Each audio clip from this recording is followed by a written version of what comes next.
So there's guns and healthcare, all the things they want. This was a referendum on, and it really is amazing that 34% of the people who came out in exit polls, which are notoriously unreliable, they came out and said they came out to vote against Donald Trump. Well, Virginia hates Donald Trump, and one of the reasons they hate Donald Trump is they are the swamp. That's where in Northern Virginia all the people who work in Washington work, and so they really are just absolutely livid at him. And any Democrat who comes out and you said, were you sending a message to Donald Trump, is going to say the same thing. So that 34% number means absolutely nothing.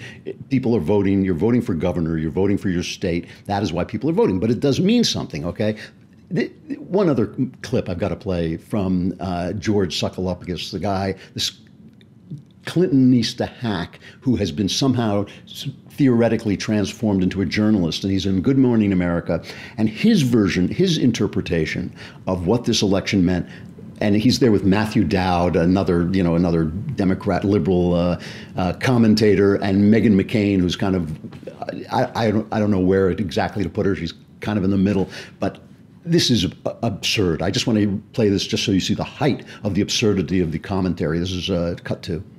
2-1 in Virginia, 3-1 in New Jersey. They wanted to send a message to Trump.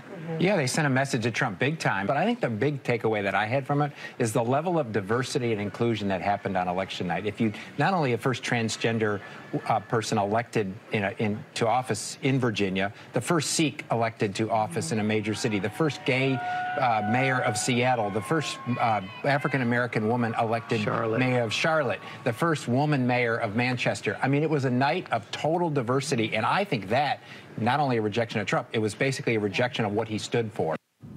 That's appalling. That is appalling, because you know how Donald Trump is plotting against the Sikhs. I mean, this is the big part of the Trump administration. I remember when he said build a wall to keep out the Sikhs. This narrative that they've got that Trump is somehow a bigot, that he's against diversity of kinds of people, that he's divisive when he is divisive, but he's only as divisive as they are. And this idea that by electing all these different people, they were sending a message to Donald Trump that no, Donald Trump, we're not mean like you, we're welcoming. You're mean, but we're it's just absurd. And this is how the leftist media makes us stupid, because it poses in order to get us to keep since the Democrats are now a coalition of rich white people and minorities, right? Everybody in between is a Republican. So the rich white people and minorities, and since the minorities are just being destroyed by their policies. I mean, the cities are terrible and all this stuff. They've got to keep them in there. And so they've got to pose every issue as if it's hurting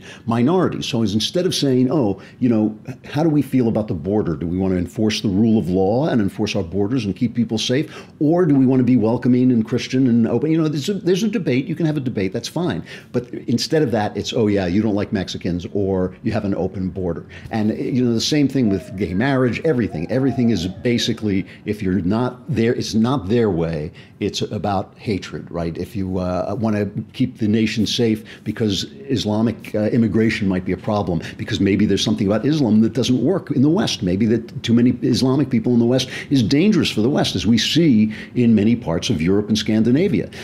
So you could have that debate. It's dangerous or it's not dangerous. It's dangerous, but freedom of religion trumps the danger. Whatever debate you want to have, but they won't have that debate. They always pose everything as stupidity. So in this stupid way to make you stupid. So what they argue is it's either let everybody in or you hate Islamic people and you're a bigot.